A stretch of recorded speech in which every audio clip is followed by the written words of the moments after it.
Hey guys, welcome back to Speed Addiction RC. And as promised, the Asuga XLR 6S. And we are going to do the unboxing today. I have not had this out at all. You are seeing it as I am seeing it.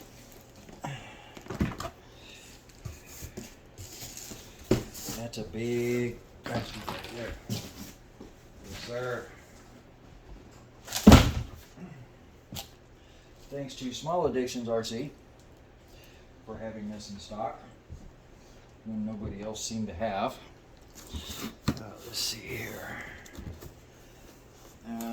Condition wise, looks like everything came through intact. So that's good. Let's pop this puppy open. The seals were still intact.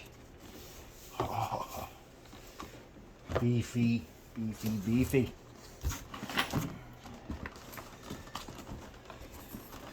This is a bad ass RC. If I can get it out. There we go. Very nice. And of course, it's an RTR. So in here somewhere is a radio.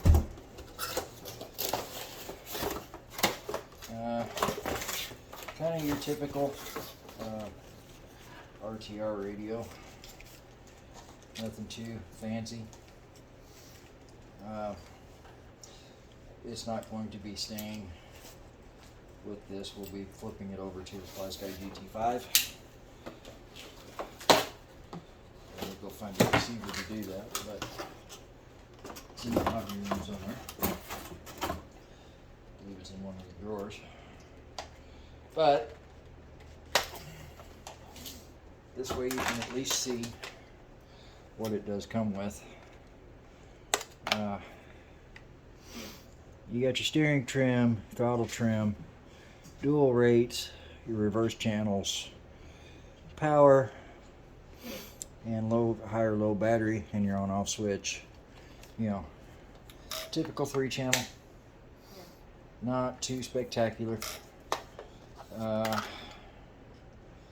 4 AA's, or you can run it off of a LiPo. So, yeah, I mean, it's a radio. If you're just starting out, it would get you going. I would not recommend keeping it for much longer. I'm not a fan of having a whole bunch of radios around. So I always put everything on a GT5 or my W-Fly. Alright, let's get this thing out of here.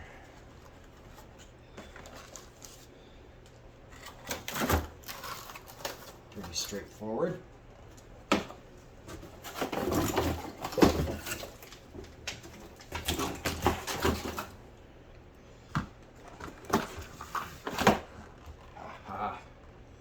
Alright, treads. Talk about those. Looks like a good general use off-road tire. Nice and spongy. Very short sidewalls. Suspension is fucking beautiful. Nice and plush, smooth. Let's get the plastic off of the body here. So maybe we can get to something. Pins. It's a 2-pin body system, not 4. So removal's pretty easy.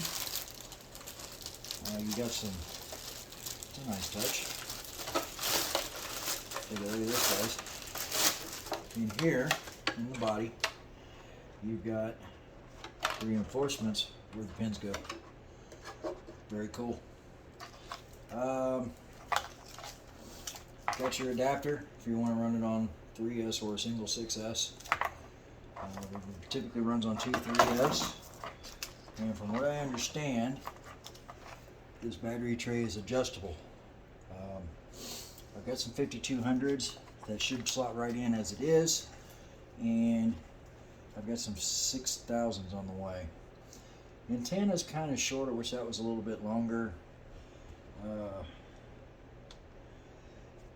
Let's see, we have a Curon 825 motor. I'm not sure what kV it is. Let's see, 4-pole, high torque.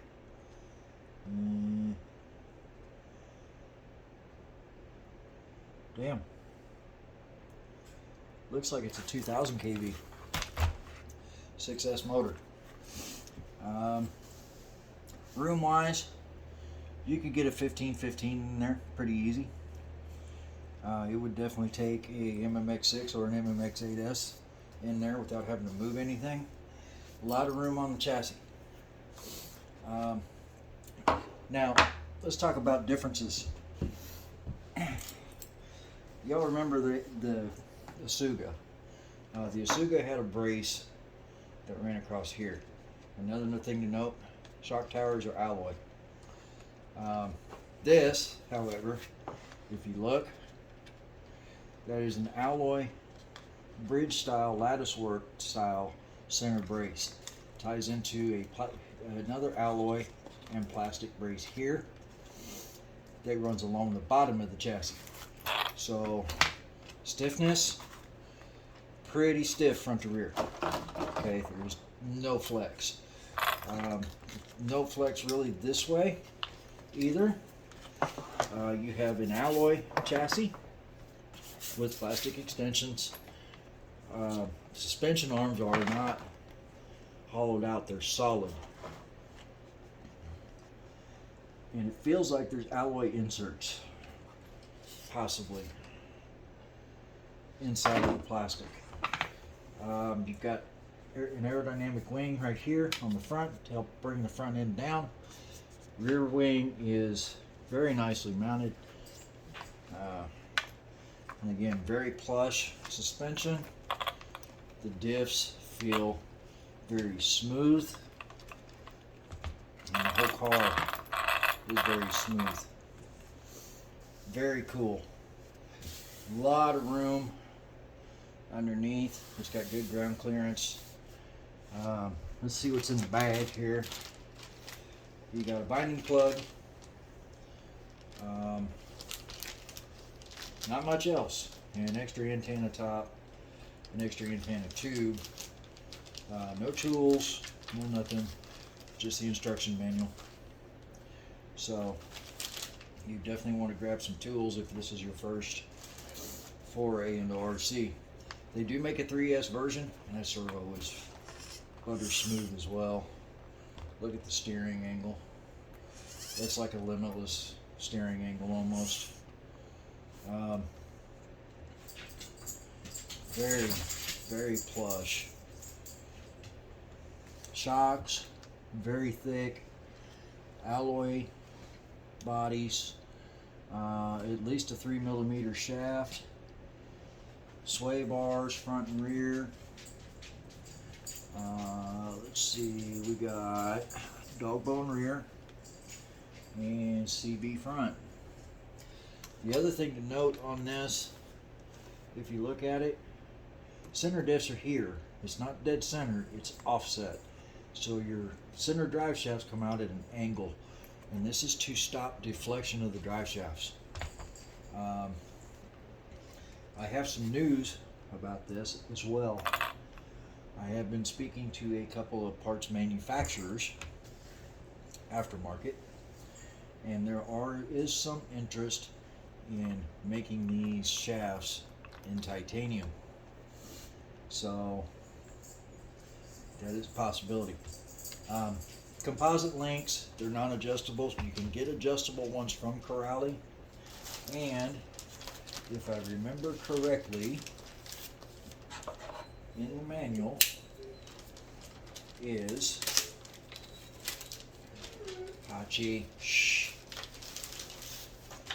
a chart, not only for gearing with this motor. There's all your exploded views, your spare parts numbers.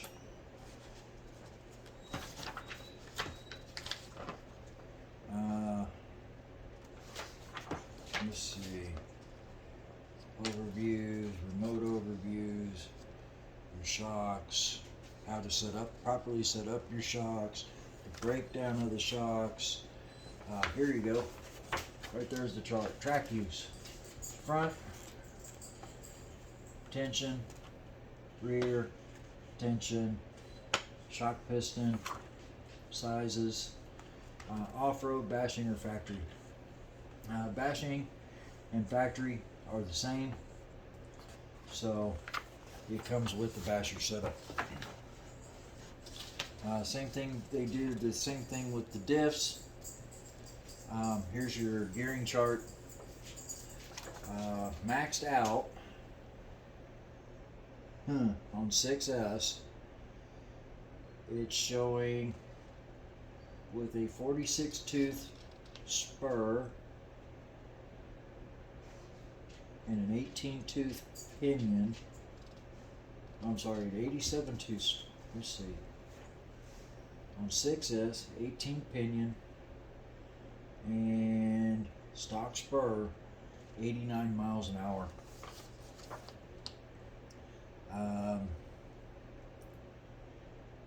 And that is with a 46 tooth spur gear. With the 52 in the 16 tooth, we're on 70. So it is not slow. 89 miles an hour with a stock motor, stock ESC on 6S is flat out flying for an RTR. Body is a typical RC body. It's backed in silver. It's not.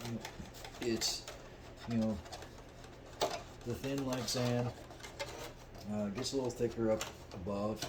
These side skirts are pretty thin.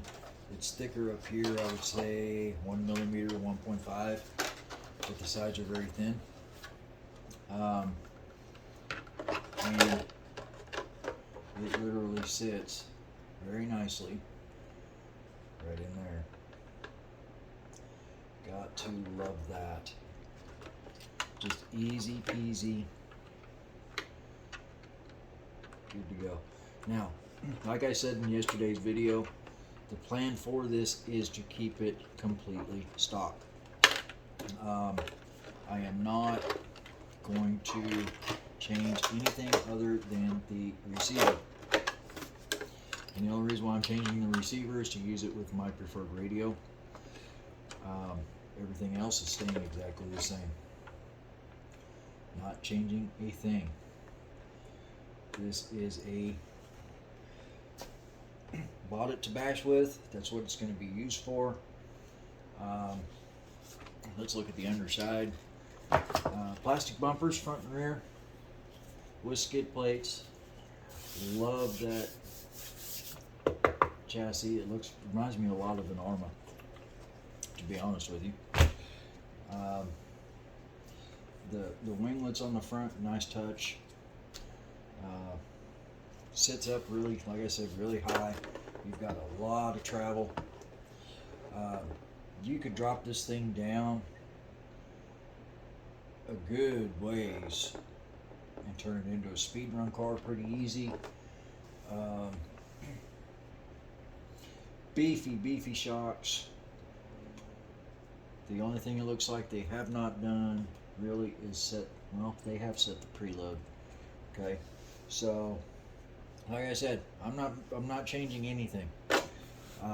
The only thing I'm going to do, like I said, well, the diffs feel. The front is definitely stiffer.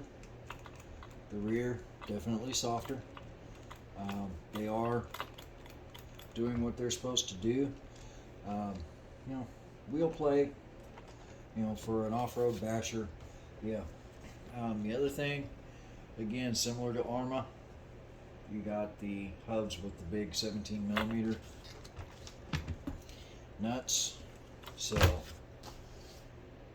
I'm wondering if Arma hubs will fit on there as a spare. Got alloy stops for the pillow balls up front. Plastic rear knuckles, all bearing. This is not a cheap RC, guys. This was 650 bucks. Okay, and honestly, for 650 bucks, that's a lot of RC. Um, Again, videos online show this thing they're bashing the living daylights out of this thing, and it's just taking it. And looking at it now, I can see why. Most buggies ride very low. This sits way up. You know, most buggies are down here. You know, your suspension arms being almost flat. This has, there's got to be at least 3 inches of ground clearance.